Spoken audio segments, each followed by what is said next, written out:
بسم اللہ الرحمن الرحیم۔ اچھا جی، ہمارے ایک ساتھی نے مجھے ایک سوال بھیجا ہے۔ میں ظاہر ہے ان کی پرائیویسی رکھنا چاہ رہا ہوں، اس لیے میں یہ نہیں کہہ رہا کہ وہ اس سوال کو اونچی آواز میں کریں۔ مجھے جیسے لکھا ہوا ہے اسی طریقے سے میں اس سوال کا جواب دے دیتا ہوں۔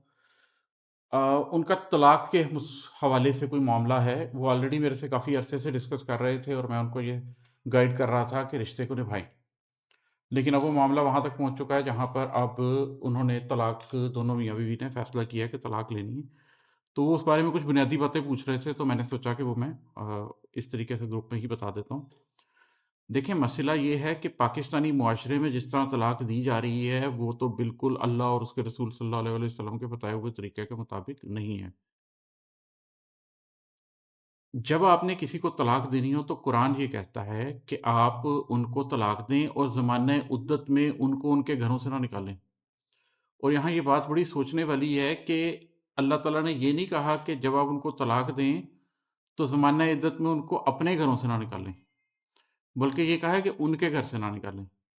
اس کا مطلب ہے کہ جب وہ آپ کی بیوی تھی تو وہ پھر بھی آپ کے گھر میں رہ رہی تھی، اس کی کچھ ذمہ داریاں تھیں، وہ مہمان نہیں تھی۔ لیکن اب جب آپ نے طلاق دے دیا تو اب عدت کے دنوں میں وہ ایسے ہے جیسے کوئی مہمان ہوتا۔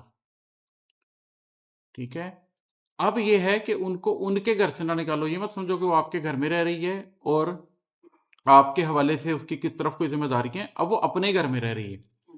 مہمان میں اس لیے کہہ رہا ہوں کہ اس نے وہ مدت پوری کر کے چلے جانا ہے، لیکن اتنی دیر وہ ایسے رہے جیسے اپنے گھر میں رہتی ہے۔ یہاں پر کیا ہوتا ہے کہ طلاق کا آغاز ہی اس بات سے ہوتا ہے کہ اسے گھر سے نکال دو، یا وہ جا چکی ہوتی ہے، یا اگر نہیں بھی جا چکی ہوتی ہے تو طلاق کے فوراً بعد اسے بھیج دیا جاتا ہے۔ آپ ان کو طلاق دے دیتے ہیں اور طلاق دینے کے بعد وہ عدت میں آپ کے گھر میں ہی رہتی ہیں۔ دوسری چیز، طلاق دینے کا جو طریقہ ہے وہ طریقہ یہ ہے کہ آپ ایام طہارت کا انتظار کریں گے، اس کے بعد طہر کی حالت قائم ہونے پر آپ ایک طلاق دیں گے، اس کے بعد کوئی دوسری طلاق نہیں ہے، اس کے بعد کوئی تیسری طلاق نہیں ہے۔ ایک طلاق دینے کے بعد آپ کے پاس یہ وقت ہے کہ عدت پوری کریں۔